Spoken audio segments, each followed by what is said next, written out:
Here he is, the king of breadsticks. Get the fuck out of my store! You have probably already seen 100 videos about how funny Paulie is.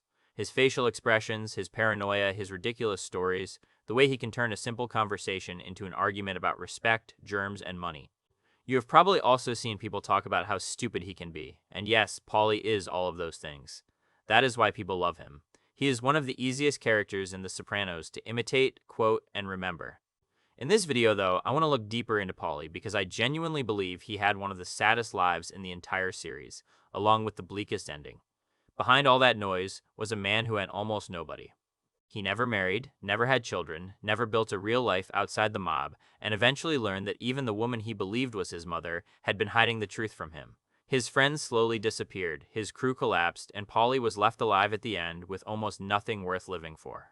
The character who made us laugh the most may have been the loneliest person in the entire show. By the end, survival was no longer a victory, it was the final punishment, and I am going to explain exactly why, so stick with me. Once Paulie leaves the Bing, Satriales, or one of Tony's dinners, there is very little waiting for him. Most of the men in this world live double lives. They have the criminal family, and they have the family at home. Those homes may be miserable, dishonest, and full of resentment, though they still give the men another role to play. Tony returns to Carmela and the children. Silvio has Gabriella. Bobby has his children, and eventually Janice. Christopher spends years wanting Adriana, then tries to build a family with Kelly. Even men who constantly betray their wives remain emotionally dependent on the idea that somebody is waiting for them. Paulie has no such place. He has an apartment, a television, plastic-covered furniture, carefully arranged belongings, and enough disinfectant to prepare for a minor biological attack. The space fits him perfectly because it is controlled and empty. Nobody leaves dishes in the sink. Nobody moves his things. Nobody creates noise that he did not choose. His obsession with cleanliness is funny until you notice that his home has been protected from the mess of human closeness. There is no wife walking through the room. There are no children growing older in the photographs. There is no evidence that Paulie's life is moving toward anything. The mob fills that emptiness. Paulie treats the crew as his family because he needs it to be one. He speaks about loyalty, tradition, respect, and the old days with almost religious seriousness. Every rule matters because the rules give shape to his life. Rank tells him where he belongs. Orders tell him what to do. Collections give him somewhere to go. The constant arguments over money give him a reason to wake up angry. Paulie becomes furious when he feels ignored, passed over, or laughed at because those moments threaten his entire identity. Tony can go home and still be a husband and father. Christopher can imagine himself as a writer, a producer, or a family man, even when those dreams collapse. Paulie has one version of himself. He is Paulie Walnuts, soldier, survivor, veteran of the old neighborhood. When the crew does not respect that version, he has nowhere else to place his pride. They enjoy Paulie. They laugh at him. They use him. They occasionally fear him. Those things can look like friendship when everybody is sitting around the same table. Yet Paulie is often kept away from important decisions. Tony becomes tired of his stories. Silvio works beside him without showing much real closeness. The younger men see him as an old nuisance who complains about every dollar. Paulie is part of the group, though he is rarely at its emotional center. That fear of being replaceable drives his relationship with Johnny Sack. Paulie feels neglected by Tony, and Johnny immediately senses the opening. He calls, listens, flatters, and gives Paulie the thing he craves most, the feeling that somebody important has noticed him. Johnny tells him that Carmine thinks highly of him. He suggests that Paulie has a reputation beyond New Jersey. For a man whose entire self-worth depends on recognition, this is irresistible. Paulie starts feeding him information. Private jokes, business tensions, complaints about Tony, and eventually Ralph's insult about Ginny Sack all travel through Paulie. He thinks he is building a connection with New York. He imagines himself as a respected operator moving between powerful men. In reality, Johnny is using a lonely man who mistakes attention for affection. The scene with Carmine destroys that fantasy in seconds. Paulie approaches him with the confidence of someone expecting to be welcomed. Carmine has no idea who he is. Paulie tries to explain. He mentions Johnny. He waits for recognition that never arrives. Carmine looks at him like an unfamiliar employee who has become strangely personal. His trip to Italy exposes the same loneliness on a larger scale. Paulie has spent his life treating Italy as a spiritual home. He is proud of the language, food, customs, history, and identity he inherited. He carries himself like New Jersey is only the place where he works, while Italy is the place that explains him. The trip should feel like a return.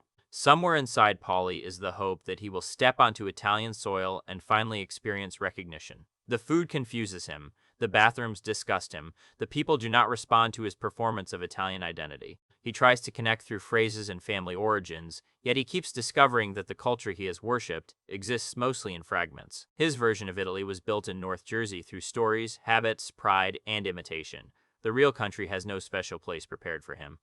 One of the saddest moments comes when Paulie speaks to an older man and tries to establish a connection through ancestry. He asks where the man is from. He reaches for names and places that are supposed to mean something. The conversation goes nowhere. The old man barely cares. Paulie traveled across the ocean searching for roots and found another person with no reason to remember him. When he returns to New Jersey, the industrial landscape comforts him. He sees the highway, the dirty buildings, the familiar grayness, and suddenly relaxes. The joke is that Paulie feels more at home looking at New Jersey pollution than walking through Italy. The sadness underneath it is sharper. There is no homeland waiting beyond the ocean. There is only the small world he already has, and even that world never fully claims him. The closest Paulie comes to unconditional love is Nucci. For most of his life, he believes she is his mother. He pays for her room at Green Grove, worries about how the other women treat her, and becomes furious whenever he thinks she has been excluded. His care comes with plenty of complaining because Paulie can turn generosity into a financial grievance before lunch. Still, the love is genuine. Nucci gives him a role that reaches beyond the mob. Around her, he is a son. Nucci is one of the few people happy to see him without needing money collected, violence performed, or a problem solved. She enjoys his visits. She listens to him. She worries about him. Her affection is simple in a world where every relationship has a price. Paulie may complain about the expense of her care, though he keeps paying because being needed by her gives his life a kind of dignity. Then he learns that Nucci is actually his aunt. His biological mother is Dottie, Nucci's sister, a nun who became pregnant after an affair with a soldier. Nucci raised Paulie as her own and allowed him to believe she had given birth to him. The revelation tears through him because it attacks the one identity that felt older than the mob. Paulie can survive betrayal in business because he expects criminals to lie. He cannot handle the idea that his own beginning was hidden from him. He reacts with cruelty. He rejects Nucci, insults her, and treats decades of care as if they were part of a scheme against him. From the outside, his response looks horribly unfair. Nucci raised him, protected him, and gave him a home. She remains the same woman she was before the secret came out. Paulie cannot hold both truths at once, because his emotions work through absolute categories where someone is either loyal or disloyal, family or enemy, respectful or insulting, and once the truth changes the label, he tries to erase the relationship because complexity feels like another form of helplessness. The woman he rejects is the person most willing to forgive him. Nucci keeps reaching out. She calls. She wants him back. She does not demand some perfect explanation because she knows Paulie has never possessed one. He punishes her for the lie, though the punishment hurts him just as much. Every day he stays away, he removes the only stable source of affection from his life. Their reconciliation is one of the quietest and best moments in the series. Paulie enters while Nucci is watching television. There is no dramatic apology. He sits beside her, and she allows him to stay. That is the emotional language they share. Paulie cannot explain the injury, and Nucci does not force him to. They watch television together because being in the same room is enough. For a brief moment, Paulie has somewhere to return. Then Nucci dies. Her death leaves him with a loss he has no ability to process. Even the funeral becomes a competition over attendance. Paulie looks around and sees too few people. He compares the turnout to the gathering for Christopher's family. He becomes angry because Christopher's death has pulled attention away from Nucci. It is petty, selfish, and painfully consistent with Paulie.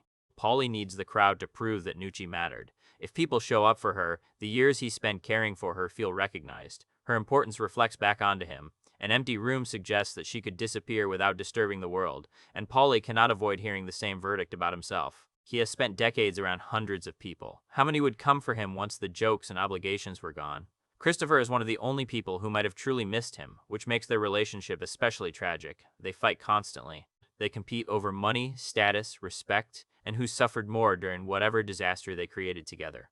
Pine Barrens turns their bond into comedy because they behave like two relatives trapped on the worst family holiday ever arranged. They are cold, hungry, lost, and still more committed to blaming each other than finding the road. Their anger contains closeness. Paulie sees Christopher as an irritating younger brother who has been given opportunities too quickly. Christopher sees Paulie as a possible future he does not want. Old, unmarried, repetitive, and still waiting for powerful men to approve of him. They know how to wound each other because they spend enough time together to understand where the wounds are. Paulie eventually goes too far. During the dinner at the Bing, he mocks Christopher's sobriety and jokes that Christopher's daughter may grow up to work there. The room erupts in laughter. Christopher looks around and sees his friends enjoying his humiliation. Paulie leads the joke because being at the center of the laughter feels safer than becoming its target. That scene says something ugly about Paulie. He understands exclusion and still creates it for someone else. He knows what it feels like to be treated as the group clown, so he attacks Christopher before the group can turn back toward him. Their friendship is real, though Paulie keeps sacrificing pieces of it whenever his pride feels threatened. After Christopher dies, regret finally breaks through. Paulie thinks about their arguments, especially the money dispute. He admits that he should have handled things differently. The regret arrives too late, which is how regret usually arrives in The Sopranos. Christopher was exhausting, violent, selfish, and capable of terrible cruelty. He was also one of the few people whose absence creates a real hole in Paulie's life. The losses keep accumulating. Pussy disappears. Ralph is killed. Vito is murdered. Bobby is shot. Christopher dies. Silvio is left in a coma. Junior has already faded into dementia, barely connected to the world that once feared him. Tony reaches the final episode facing death, prison, betrayal, and a future that seems to be closing around him from every side. The loud social world Paulie depended on becomes quieter with every season. Earlier, Satriale's is full of men, food, smoke, arguments, cards, and pointless stories. By the end, the place feels like a waiting room for ghosts. The chairs remain. The street remains. Paulie remains. The people who gave those things meaning are disappearing. That is why Paulie's survival feels so cruel. He avoids prison sentences that could have buried him. He survives cancer. He escapes violent situations. He outlives younger, stronger, and more ambitious men. In another story, this would make him the clever survivor who understood the game better than everyone else. Paulie survives mostly because life keeps forgetting to take him. Even his final promotion feels hollow. Tony offers him control of the Cifaretto crew, and Paulie hesitates because he believes the position is cursed. Every man connected to it seems to suffer. His superstition is played for comedy, though it also reveals that Paulie sees the organization as a graveyard. He is being offered a better chair inside a collapsing building. Tony pressures him until he accepts. Paulie finally receives the status he has spent years demanding. The timing destroys the reward. Christopher is gone. Bobby is gone. Silvio is barely alive. Tony may not be around much longer. The crew Paulie inherits has been weakened by war, arrests, death, and mistrust. He gets the title after most of the audience has vanished. There is nobody left whose approval can make it feel important. The final image of Paulie outside Satriale's completes his story. He sits alone in the sunlight while the street continues around him. The cat rests nearby, the same cat Paulie dislikes because it keeps staring at Christopher's photograph. Paulie believes the animal may be connected to death or some spiritual force. The cat remains near him anyway, almost like the last witness to a world that is emptied out. The image is peaceful until you think about what comes next. Paulie can return to his apartment. He can turn on the television. He can clean something that is already clean. He can remember stories about men who are dead, imprisoned, dying, or no longer capable of remembering him. There is no wife waiting. No child will ask how his day went. Nucci is gone. Christopher is gone. Silvio may never wake up. Tony may already be dead by the time the screen cuts to black. Paulie has achieved the gangster dream of living long enough to avoid a dramatic ending. He discovers that a quiet ending can be much worse. Death would have frozen him inside the group. He would have become another name in their stories, another photograph on a wall, another man whose jokes grew better each time they were repeated. Survival forces him to watch the group disappear and remain in the place where it used to exist. Every familiar corner becomes proof of absence. What purpose does he have anymore? He can collect money, intimidate younger men, and tell the same stories. Those actions kept him occupied when Tony, Silvio, Christopher, Bobby, and the others were around. Once the group is gone, the routine loses its audience. Paulie never developed a second identity. He never learned how to be a husband, father, mentor, or ordinary old man. He spent his entire life becoming useful to an organization that eventually collapsed around him. Now he is useful to almost nobody. That may be Paulie's deepest tragedy. He wanted love and learned to accept usefulness in its place. He wanted family and accepted hierarchy. He spent his whole life trading the real thing for a functional substitute, friendship for being included, respect for temporary attention, roots for a version of Italian identity built in New Jersey, and certainty from his mother for another secret. He wanted Tony's approval, Christopher's loyalty, and the room's laughter. None of it lasted. Paulie's funniest qualities were also the defenses protecting him from that truth. The stories filled silence. The paranoia gave him problems to solve. The superstition made the invisible world feel crowded. The anger created a quick sense of purpose. His obsession with respect allowed him to treat loneliness as an insult instead of an emotion. As long as Paulie could complain, he did not have to admit he was afraid. By the final episode, the complaints are still there, though the people who used to hear them are gone. That is the detail that makes his ending so bleak. Paulie does not receive some grand realization. He does not change. He does not walk away and build a peaceful life. He stays near Satriales because Satriales is the only place where his identity makes sense. Leaving would mean confronting the empty apartment and the fact that he has nowhere else to be. So he sits in the sun. The character who made us laugh the most becomes the last man left with nothing to laugh about.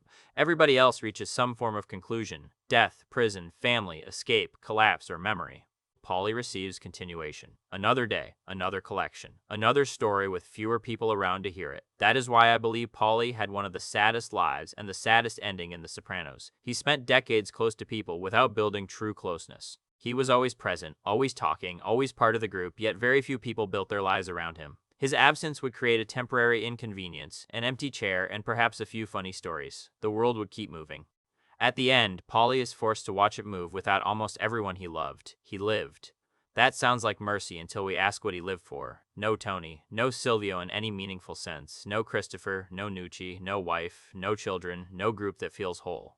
The mythology he served has collapsed, and Paulie has no life underneath it. The laughter protected him for years. Once the room became silent, all that remained was a lonely old man sitting outside a place that used to feel like home.